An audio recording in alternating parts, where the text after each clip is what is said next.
Hi, Todd Dunn here on September 6, 2019. Today I'm aboard my 1972 Allied Princess 36 Sequester, and I'm just doing a little prep in advance of some weather we're supposed to have tomorrow. The weather unfortunately has a name. It's called Dorian. Now up here in Maine, the storm is supposed to pass well offshore, but just before noon they issued a tropical storm warning for this area. Now I don't think it's really going to get that bad. I think the tropical storm warning is mostly for gusts. The warning I saw was 20 to 28 knot sustained winds from the northwest, which is that way toward land, and gusts to 41 knots. So that isn't a particularly big storm, particularly when you consider that the wind direction is going to be off the land and our fetch is only maybe 200 yards. So it's going to be pretty flat in here, probably no more than 1 foot seas. But there is going to be a bit of a breeze. So I thought I would do a little bit of preparation just to get ready for it. And I thought I'd reduce the windage of the boat a little bit. So what I'm going to do now is show you what I've done to prepare for Sequester's encounter with Hurricane Dorian. The first thing I did to prepare for this storm was furl the jib up really tight. And then I also wrapped the jib sheets around the jib about 5 times, as you can see there.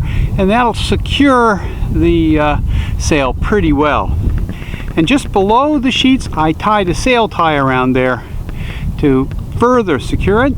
And down here at the furling drum, I have secured the top of the furling drum, which rotates when the jib unfurls, to the stem so that it can't turn unless it breaks that sail tie, which is pretty unlikely.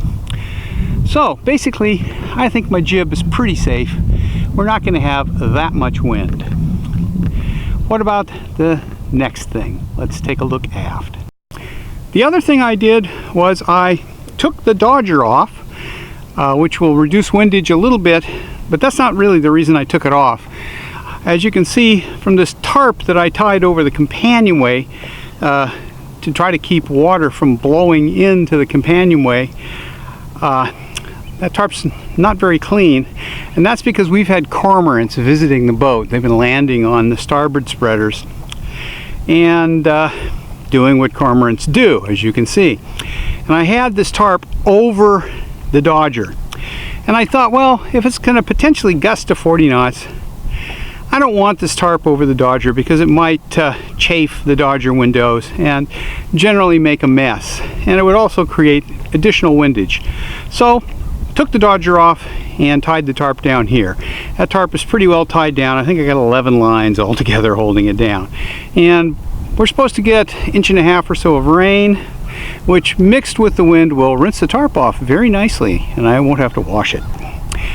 So, in addition, I secured my jib sheets with lots of extra turns on the winches and then tied them off on both sides. And I've done something similar with my roller furling line there. It's got about 4 turns on that winch, goes through the self-tailing jaws, and then is wrapped around the winch several more times before it's fed back here. So that's my storm prep. If we were going to have a bigger storm with, say, 55 to 60 knot winds, and they were going to be out of the east, which is the way we're looking right now, where the harbor is open, then it would get very rough in here, and I probably would take the sails off, but I'm not going to do that today because I just don't think it's going to be that bad with forecast sustained winds of 25 knots or so and only gusts up to about 40. So I think we're going to be fine this way. I don't have to wrestle the jib on and off. And the wind direction is forecast to be from right over there. And as you can see, it's not too far to land there, so we won't have any fetch. And it will be quite flat in here, just windy. And as the storm pulls away from us, the wind is supposed to track around until it's coming from over there. So we basically are going to have very little in the way of seas, so it should be pretty easy ride for the boat out here. And the only issue is windage and also the sails, and I think I've got the jib pretty well secured, and my mizzen is back here in its normal sail cover, and I think I might wrap a line around it just to be extra sure, although 25 knots shouldn't really cause any problems. In addition to the sail cover, there are 6 sail ties on the sail underneath there, so even if the sail cover came off, the sail is still tied to the boom and pretty solid. Okay, so that is my prep for the passage of Hurricane Dorian here on the Maine coast.